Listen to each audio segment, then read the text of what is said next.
and assets. So they're borrowing money from the people, buying stock, and putting out assets towards those stocks and making value for those stocks and putting insurance on those stocks, which is pushing the value even more up. You see? So this is the game. Hey man, that's what's up. With your movie Trap City, Like it just blow your mind. huh? You understand what I was saying or no? A little bit. You're like, okay. I graduated with a fifth grade, as I wear Spellhouse t-shirt. I graduated with a fifth grade education. But it's not even, I didn't even graduate. I didn't go to college, but it's all common sense of, it's just banking. Right. And when you study Torah, you end up understanding banking a lot more because it's all numbers and it's all law. That's definitely what I did understand, which is all those, it's like a bank, and basically they deposit in all those things into their bank of Disney. Cinderella, Lion King, Pixar, you know, some are worth more than others. You know what I'm saying? So that's what I did take in. What you just said makes a lot of sense. And I graduated from Clark Atlanta University. I'm just letting everybody know that. What'd you say? I said, come on now, let's go. Hey, straight up.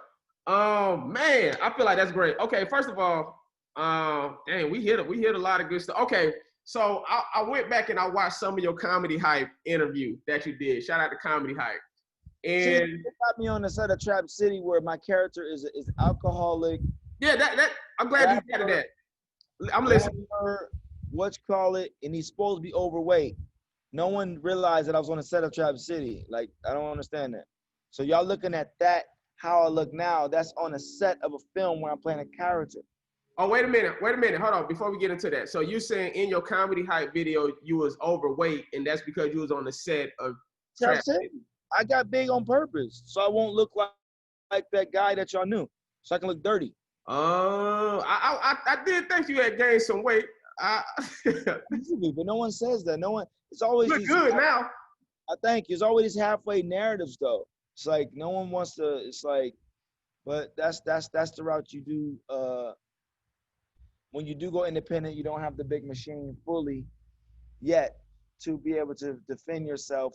And plus, no one cares. Oh, Brandon, Shade Room. Oh, Brandon, they come back on. Well, Brandon, like it's like, do you want to fight? Like people don't even want to hear it, even if you tell them the truth. They want to scoff. So just let them scoff, and you get numbers on that. But it's just like, dang, what happened to him? It's like, nigga, I'm on a set of a film where I'm an alcoholic and a drunk and a rapper that's not making it. Everything that we going through as men, black men, is Trap City. That's what it is about. We trapped in a trap. It's personification of the black man being trapped in a trap. So they're not listening to that. They just looking at me talking, being fat, looking like KRS-One. Like, I don't care. Like that's the whole point of the movie. Hey man, you're a method actor. Huh? You're a method actor. Exactly, but they're not gonna interview this guy. They stupid. It's a. I should just go. No, I'm gonna go take Comedy Hype up on that interview. I'm gonna do another interview on Comedy Hype about something. Well, that's two things I wanted to get to.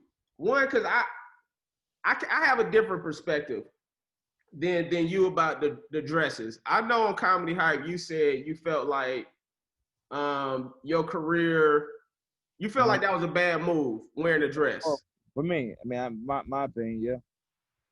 And why did you feel like that specifically? I'm in covenant. I'm in contract. I'm in agreement with the Almighty God of all gods, and it's like okay. There's Illuminati where you work for Satan. Let's just go here. You can either work for Satan or you work for God. Period. There's no in between. If you're in between, you work for Satan by default because you don't know what's going on. All right. Period. So Satan and the Luciferian government understands what we are, and they understand who we are. So when you're trying to fight against Lucifer and his freaking imps, it's like when you do something on his turf, not knowing. See, I got grace. I didn't know at the time, but I was always in covenant from a child. I was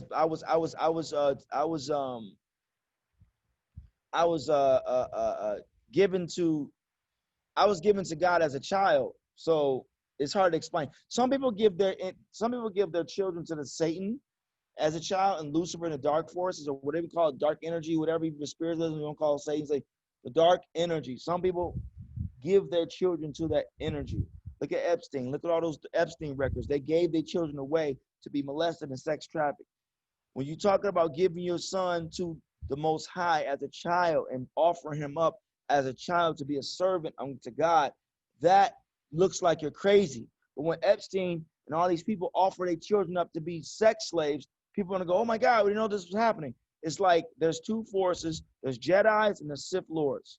And there's Jedi order and there's Sith Lord order. And people that understand this stuff and this what I'm talking about now will understand it. If people people overhead, that's over people's heads, they're gonna call me crazy because they lack knowledge of what we are. Okay, so I'm gonna tell you what the peanut gallery gonna say right now. They finna say this. They gonna say this Negro bringing up Star Wars.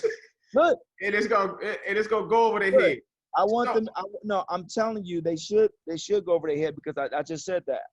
I know it's going to go over their head because they're not going to understand the two forces that are fighting in this realm, period.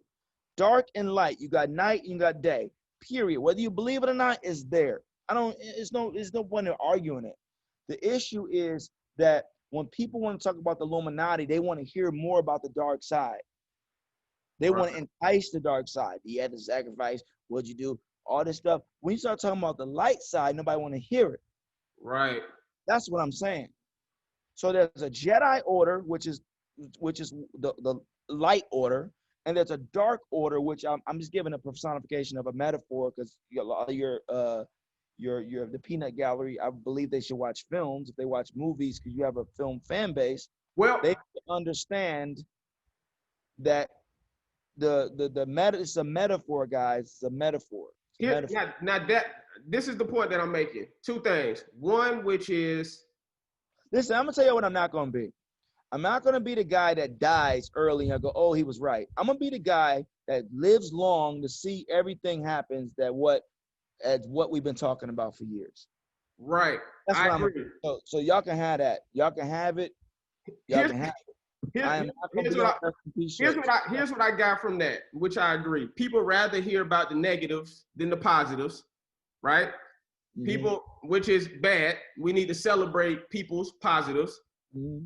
The second thing that I'm gonna get to, which is when you said watching films, this is why I had a slightly different perspective. Now, I've never worn a dress in a movie, right? However, I grew up on Martin. I feel like nobody said anything when Martin did it. He did Shanae. Nobody said anything when Eddie Murphy did it in the Clumps. And no one said anything with Tootsie, with Dustin Hoffman or Robin Williams. Mm-hmm. And I kind of felt like it wasn't until Chappelle did his Oprah interview. Chappelle's a pseudo-Muslim, so he understands the law. Gotcha. But I feel like no one had an issue with it, period. Just like in the world.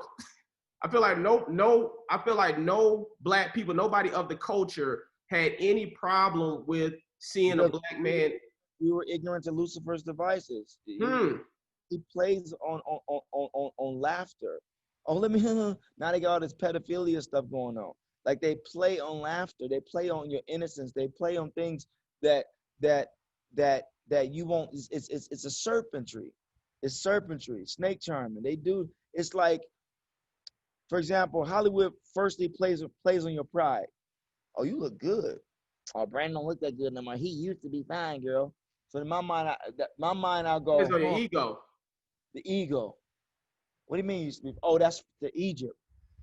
I used to be fine to a bondage mindset of you got to have a perm, a slick back joint. But then it's funny how when I started coming to this, the whole world started growing beards and looking rough.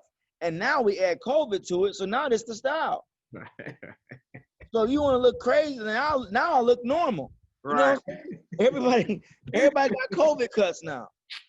So I'm in style now even more because ain't nobody want to cut hair because everything's shut down. And people come to the house, maybe, but on a mass level, everybody got beards. All the celebrity barbers don't want to cut hair right now, for the most part. Not all, but most of them don't. And I'm saying that because I'm not trying to win the peanut gallery over. I'm just stating truth, and whoever hears it, hears it. See, Hollywood teaches you to win everybody. The Right. kingdom teaches you to speak to people that will hear it. Mm. Total different viewpoints. And as a kingdomist and not a capitalist, I understand that there might be one person that hear what I'm saying out of your interview and everybody's scoffing and making fun of me. Oh, he used to be like this. I don't care what I used to be. That guy's gone. He's dead. He's gone. You can have him. He's on reruns. They're going to play him on BET during Christmas time. Have fun with lottery tickets 16-6. They play the same movie every time. I'm not mad about it. I'm just telling you the truth. Residual checks. Yeah, I'm not mad about it. I love a lottery ticket. I might buy it from the owner one day, and so I can keep my movie. But my thing, I might buy all my movies, but I can't buy all of them back because they won't sell all of them. But that's how I'm thinking. Like, I don't want to try to please people anymore. And that's what I've been pleasing God, and then whoever sees that, they tend to come along. And usually the non-popular vote is the one that's right. Is the homeless guy on the street you gotta listen to that's telling you the truth, not the rich guy in the office. You'd be surprised the homeless guy will tell you, yeah, man, don't go down that street, man, the cops over there. You can walk around with your agent knowing the cops there, you get arrested, he don't. Hey, man, that's my client, bro. And he runs off to his lawyers in his community. And in our community, have no backing of anything.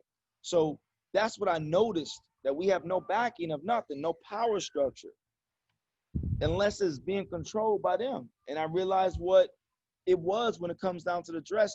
That is called a war tactic, I believe, for our people. I believe our people are special. We're set apart. We're a certain breed of people that God put on earth, and we only can do certain things. And if you don't believe that, the people that are claiming to be those people and following the ways of those people have did nothing but rise. So I'm looking at the code over the color. The code of Torah has risen a nation, whether you want to say it hasn't or not. That code has risen a nation.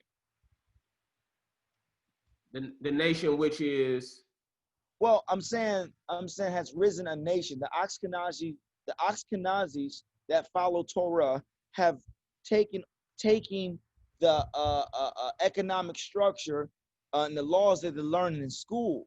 We're saying that the laws work.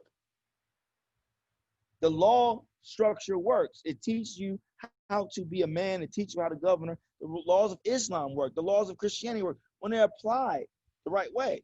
brother. He did it subtly too. I did it abruptly. I'm pretty abrupt. He did it subtly, like I'm scared of it, man. Then he came in there and said, "Wear a dress." I was mad. He did it really with Oprah. He did it real cool. Me, I was like, "Listen, Oprah, I can't do that because my God says I can't do that. I'm Torah. I'm a Torah-based person." Now I'm gonna ask you: Does it say that in the Torah? Does it say you can't wear a dress, or are you just saying a man not being in a masculine attire? No, it says a man should not wear things pertaining unto a woman. In our society, a dress and